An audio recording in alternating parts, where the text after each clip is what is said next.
검찰이 자신들 정권 비리를 뒤지는 것에 대해선 과잉 수사니 검찰 적폐니 개혁 저항이니 하면서 비난해왔습니다. 감사원이 문재인 정권 원전 정책의 불법성 감사에 나서자 최재형 감사원장마저 미담 제적으로 죽여세우던 문재인 정권이 그 감사원장을 공격하고 있습니다. 또한 다주택자를 투기꾼으로 몰면서 정작 청와대와 여당 내부 다수가 강남 등 노른자의 땅에 다주택을 보유하고 있는 것도 드러났습니다. 이 모든 게 다 내로남불입니다. 문재인 부부가 퇴임 후 살겠다며 당초 약속했던 경남 양산의 현재 사저 부지가 아닌 이곳에서 25km가량 떨어진 경남 양산시 하북면 지산리 일대에 부지를 매입했는데 이들이 사들인 부지에 농사를 짓는 사람이 아니면 살 수 없는 농지가 포함된 것이 알려져 농지법 위반 논란이 일고 있습니다. 또한 제기된 논란에 대해 청와대가 내놓는 해명들 역시 깔끔하지 않아 의문은 사그라들지 않고 의혹은 커져가고 있습니다. 우선 부지 매입 과정에서 특혜와 위법 논란이 일고 있는데 현행법상 농업인과 농업법인만이 소유할 수 있는 농지 566평을 문재인 명의로 구입한 것이 드러났습니다. 농지법 제6조에 따르면 농지는 자기의 농업 경영에 이용하거나 이용할 자가 아니면 소유하지 못합니다. 농지법상 자경은 농업인이 소유 농지에서 농작물 경작 또는 다년생 식물 재배에 상시 종사하거나 농작업의 2분의 1 이상을 자기의 노동력으로 경작 또는 재배하는 것을 말합니다. 문재인 부부는 이러한 농지 취득 조건을 통과하기 위함인 듯 문재인 명의로 된 농지 취득 자격 증명 신청서를 제출했는데 이것이 과연 정상적인 내용인지에 대해 의문이 제기되고 있습니다. 문재인이 제출한 농지 취득 자격 증명 신청서를 보면 영농 경력 11년의 자경자로 되어 있는데 문재인이 2008년 2월 청와대를 떠난 이후 몇 년간 노무현 재단 이사장을 지낸 것을 제외하면 지금까지 국회의원과 당대표, 대통령 후보, 대통령으로 이어진 정치인의 삶을 살아왔다는 점에서 그의 영농 경력 11년의 농지 취득 자격 증명에 의문이 제기되고 있습니다. 물론 일부의 사람들이 농사를 짓지도 또 지을 생각도 없으면서 편법으로 농지 자격 취득을 얻는 경우도 있지만 현재 한나라의 대통령 신분에 있는 자가 만일 그런 방식이라면 곤란합니다. 청와대에선 불법도 없고 특혜도 없었다고만 할 뿐 상세한 해명을 내놓지 않고 있습니다. 특별히 어려울 것도 없는 부분에 대해 이렇게 깔끔하지 못한 설명 방식으로는 의혹을 해소하기 어렵습니다. 문재인이 관에 제출한 11년 농업 경력이 허위사실 기재가 아니라면 언제 어디서 영농을 했는지 설명해야 할 것입니다. 야당에 의하면 대통령 문재인이 농지를 취득하려고 제출한 자료와 함께 제출한 농업경영계획서도 허위로 작성한 의혹이 있다고 주장했습니다. 사저부지 매입 발표 당시 청와대가 내놓은 설명에 의하면 농업경영에 대한 부분은 없었습니다. 즉 애초에 사저 신축을 위한 부지 매입이었음에도 농지 매입을 위해 허위로 농업경영계획서까지 작성한 것 아니냐는 의혹이 일만합니다. 논란이 커지자 청와대는 사저 매입 후 대통령 부인 김정숙이 여러 차례 양산에 내려가 비료도 주고 실제로 경작을 했다고 주장해 또 다른 논란이 일었습니다. 서울에서 수백 킬로미터 떨어진 양산까지 대통령 부인 김정숙이 영농을 위해 수차례 내려갔다는 청와대의 주장을 그대로 믿을 국민이 얼마나 될지 의문입니다. 양산 현지에서 영농을 하는 대통령 부인 김정숙의 모습을 본 목격자는 아직 나타나지 않고 있습니다. 문재인 부부의 불법적 농지 구입 의혹을 둘러싼 논란에 불을 지르는 청와대의 발언이 또 터졌습니다. 청와대 관계자는 현재 건축에 필요한 형질 변경 등을 준비하는 단계에 있다고 해명한 것입니다. 농지 구입도 불법 논란에 휩싸여 있는데 형질 변경을 준비 중이라고 한 것은 농지를 사서 형질 변경을 통해 주택을 짓겠다는 의미인데 이것이 투기가 아니라면 과연 무엇이라고 불러야 할지 의문입니다. 일반 국민엔 금지되어 있는 것을 대통령은 해도 된다는 일반 국민이 모르는 특권이 따로 있다는 얘기를 들어본 적이 없습니다. 청와대에선 사저 부지로 당초 국민에게 약속한 현재의 사저가 아닌 인근의 다른 부지를 매입하게 된 이유에 대해 경호상의 이유 때문임을 강조하고 있지만 농민이 아니면 구입할 수 없는 농지가 드러났고 또 그것에 대한 형질 변경 얘기까지 나오면서 과연 청와대의 사저 부지 매입 관련 해명을 고지고대로 믿을 수 있느냐는 의문이 듭니다.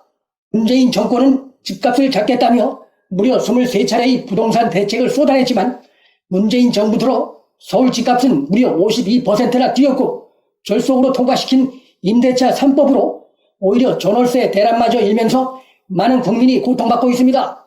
이런 가운데서 대통령 부부가 농지를 불법으로 구입한 의혹을 받고 또 그를 위해 신뢰도가 의심되는 농지 구입 관련 서류를 제출한 의혹을 받고 더 나아가 농지 형질 변경까지 추진하고 있는 것은 퇴임을 앞둔 문재인 부부에게도 또 정부가 추진하고 있는 부동산 정책의 신뢰도 제고에도 좋은 영향을 줄 리가 없습니다.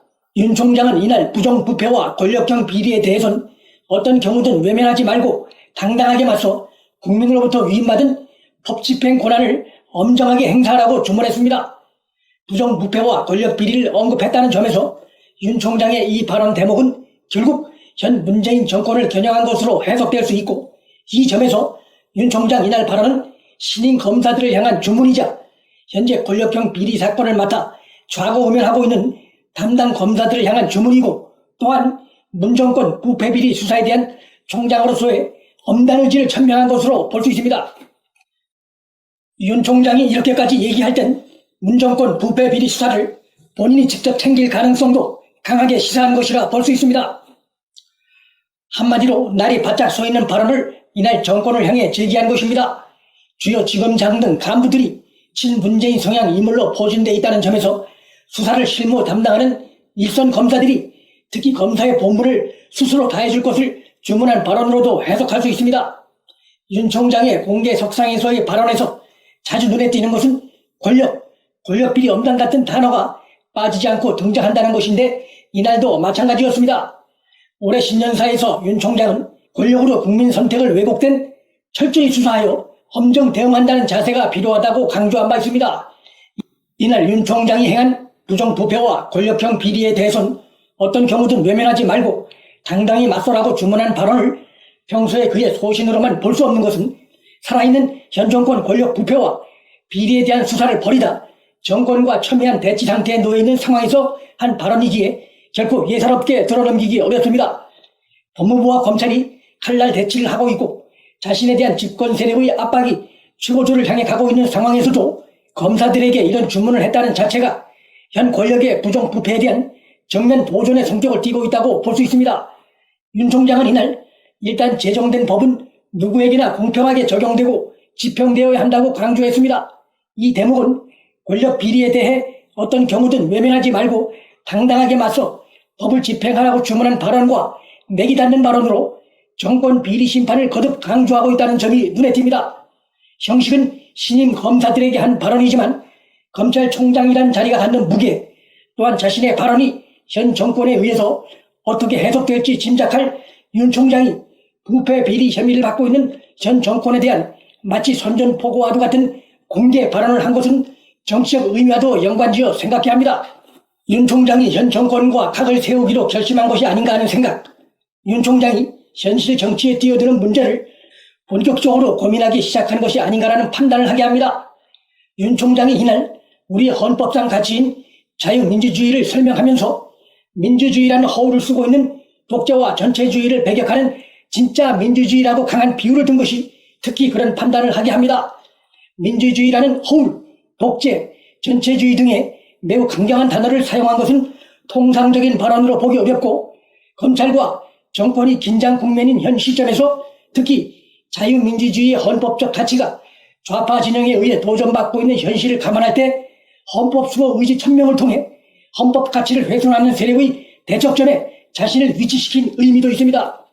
진중권 전 교수가 이날 자신의 페이스북에 쎄다, 결단이 선득이라면서 윤 총장이 말한 민주주의 허울순 독재와 전체주의 이 한마디 안에 민주당 집권하에 사회 상황이 그대로 담겨 있다고 하는 것도 윤 총장 발언의 정치적 메시지 해석 부분에 힘을 싣습니다. 신임 검사들에게 할 수 있는 여러 조언이 있었을 텐데 자유민주주의 가치를 거론하며 이 시점에서 민주주의 허울을 쓴 독재와 전체주의 배격을 강조한 것은 작심 성격이 강하다 볼 수 있고 그런 점에서 야권에 의해 법을 앞세운 의회 독재로 비판받는 현 정권을 겨냥한 메시지로 해석할 수 있습니다. 검찰총장을 향해 공공연히 사퇴 압력을 넣고 정권 비리를 수사 중인 검찰 간부들을 외지로 내치고 그 자리를 친정권 성향 간부들로 채우고 검찰총장의 사전 인사 협의권을 무시하고 검찰총장의 조직지휘권을 훼손하고 정권 입맛대로 인사해 검사의 정치적 중립성을 훼손하고 야당과의 대화나 타협 없이 자기들 입맛대로 법안을 일사천리로 통과시키는 집권 세력의 행태는 민주주의를 가장한 독재나 전체주의 정권의 행태로 비판받기에 충분합니다. 윤 총장의 이날 현 정권을 겨냥한 직격탄 발언도 이런 문제의식에서 나왔다고 볼 수 있습니다. 윤 총장의 발언의 강도로 볼 때 그의 현실 정치에 뛰어들 가능성은 8월 3일 발언 이전과 이후가 크게 달라졌다고도 할 수 있습니다. 윤석열 총장이 대검을 통해 사전에 자신의 대외 메시지가 있을 것임을 예고했고 그런 가운데서 매우 강도 높은